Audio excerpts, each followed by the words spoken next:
Good morning. We're looking off to the west-northwest this morning. You can see I-94 there in our view in Fargo, and we are looking to the west because that's where our next chance for some rain is coming in. It's going to be a while before we see anything in Fargo, but out west, farther over toward Jamestown and Stutsman County, that's where we're seeing the thunder showers and even some just plain rain riding up right along the Highway 281 corridor toward Devil's Lake. Over to the east, there are also some showers in places like Hubbard County and back over toward Wadena County, and some heavier rain.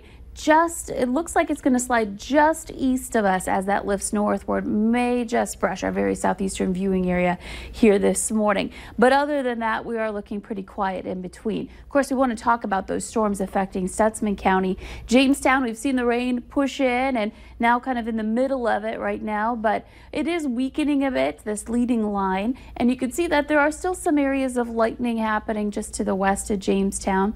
And Medina seeing some of those showers just south of town, south of I-94. And we're tracking one of those storms just outside of Stutsman County moving to the east that could be producing some hail, but very small hail as it moves to the east at about 30 miles per hour. So this is kind of the one game in town, I would say, here this morning, affecting your morning commute or wait out at the bus stop. So if you're in places like Valley City, back up into Griggs and Steele County, Nelson County, this is coming your way. You're going to see that chance for some rain.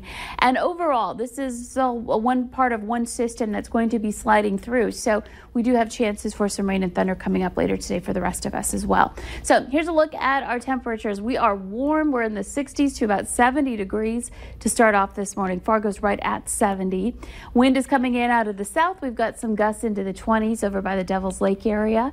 And visibility down in some areas. We're down to a quarter mile now in Gwinner. And in Valley City, 2.5 miles. This is fog. And once this rain moves through, that will be the impact on your visibility here this morning. And taking a look at our conditions coming up for today, expect to have some temperatures that are going to be kind of on the lower end. Where we are now, we're not going to warm up much from there because of the cloud cover and because in general a cold front's moving through, so that's going to be driving in some cooler air. So by noon we're seeing some areas of rain and thunder in the heart of the Red River Valley, and that really does kind of blossom into more widespread areas of rain and thunderstorms as it crosses the Red River and into Minnesota this afternoon.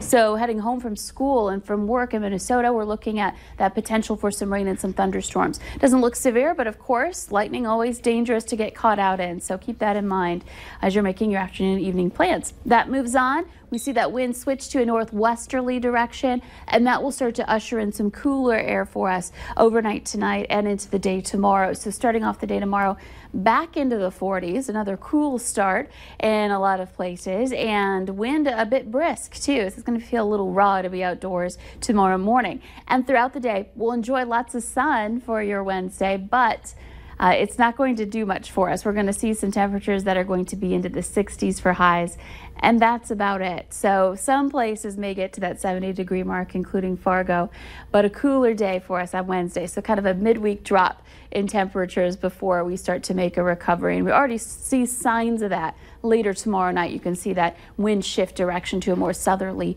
direction here. So here's a look at our 7-day planner. Active weather here today to head back to work, head back to school.